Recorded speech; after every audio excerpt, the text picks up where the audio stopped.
So Redmi Note 6 Pro is another budget phone from Xiaomi and is very similar to the Redmi Note 5. Uses the same processor, similar body, except it has a notch now and comes with improved rear and front cameras. Since this is a budget pick with decent hardware and decent camera, people will be looking to get this for moderate gaming and also for its dual camera. So that is why we'll be testing out its camera and gaming performance in this performance review.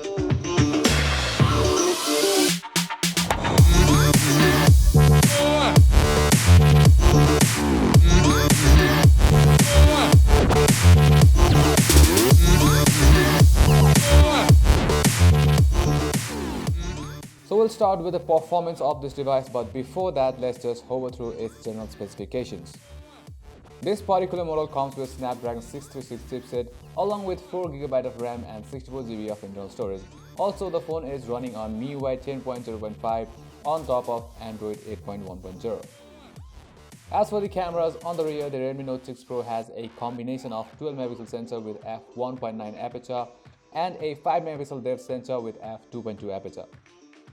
And on the front, there's a dual 20MP and a 2MP sensor. So now we'll go through its performance first and then we'll take a look at its camera capability. As for the performance, this phone sells smoothly while using apps like Instagram, Facebook and YouTube and runs equally good while jumping from one app to the other, and does not even falter while switching from games to other apps as well. Now on to some games. We played total of 4 games, 15 minutes each, accounting for a total of 15 minutes.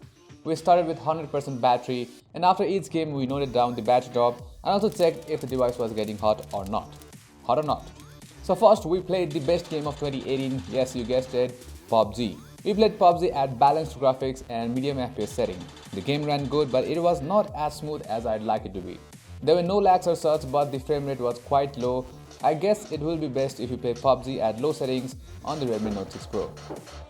So after 15 minutes of Battle Royale, we were down to 95% battery.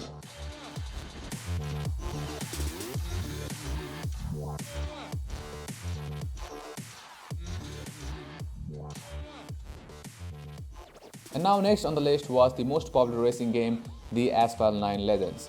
The game ran smooth and there were no hiccups. Surely the frame rate was not the best, but it was better than PUBG at least. I would say that the Redmi Note 6 runs Asphalt 9 pretty decent. Well, after 15 minutes we were down to 89% battery.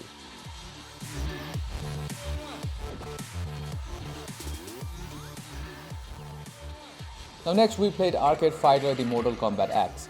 This game surely takes some time to load, but the games run pretty decent.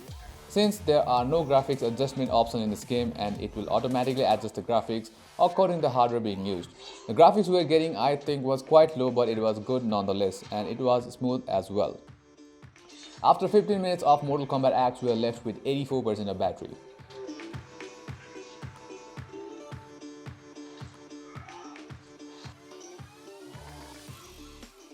Now next on the line was Nova Legacy, and this game runs very smooth.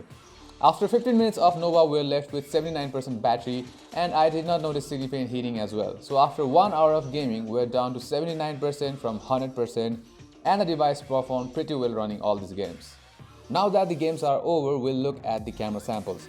Kicking things off with indoor images, this picture turned out really good. The details are good and the dynamic range looks pretty balanced as well. The color looks slightly boosted and the picture has that warmer tone. Now this second picture here really shows how it handles the highlights and its dynamic range. I would say it did pretty decent job here, though it lacks details in the shadows and you could notice noise if you zoom in. On overall, it has done a pretty nice job in this tricky situation. Now here, the first picture is clicked without HDR and the second one is with the HDR. And you can clearly notice the color difference between these two images. One with the HDR is more color accurate, whereas the color looks warmer with the normal one. Also, there's slight difference in the level of detail, but it's not that significant. Now this picture of the storefront here looks really good, not really much to complain about here. Moving things indoor, it captures pretty good images. In this one you can see that the object in focus has good amount of details and the color looks good as well. Similarly, this next one is sharper and is slightly warmer. However, the object in focus has good amount of details and on overall this picture is really nice. Now moving on to some images of a person, this image here came out really nice. Nice details on the person there and the highlights are handled really well too. Now taking a look at the portrait image, I was surprised that it came out this good. There's not a lot of detail on the face, but the background blur is really nice and the edge detection as well. But of course, it's not perfect. Similarly, this next image with bokeh effect turned out pretty nice as well. Onto some night image from rear camera, you can clearly see the dip in quality. It's not a surprise that this phone struggles in low light. Now we'll take a look at selfies. The first image looks pretty decent at first, but the skin smoothing is really aggressive and the beauty mode has really removed all the flaws. Similar story here with the next image, but the bokeh effect here is pretty good. It's a nice one. Now this one, I just wanted to check how well it could do with a bright background. And it's decent, but not that good as well. The background is still washed out, but it's not that bad. Now this last selfie, a night one, clearly the noise level cranks up and the image turns out slightly blurred. So yeah, night selfies are not that good, and do yourself a favor and turn off the beauty mode if you're taking selfies. Now in case of video, you can capture up to 1080p 30 fps and there is an option for stabilization. However, you can clearly notice noise even in daytime and it's not that stable as well. So to sum up, the camera performance of this phone is pretty good at daytime and even indoors, but the quality gradually decreases at night scenes and it's not a surprise. And as for the front camera, it's pretty good for the price you're getting this phone at. And then overall, the gaming performance and the camera performance of this phone is very good for the price you're getting this phone at. So that's it for this video. Hope you guys liked it. Like if you liked it, and also subscribe to our channel for further contents like this. Until next time, namaste.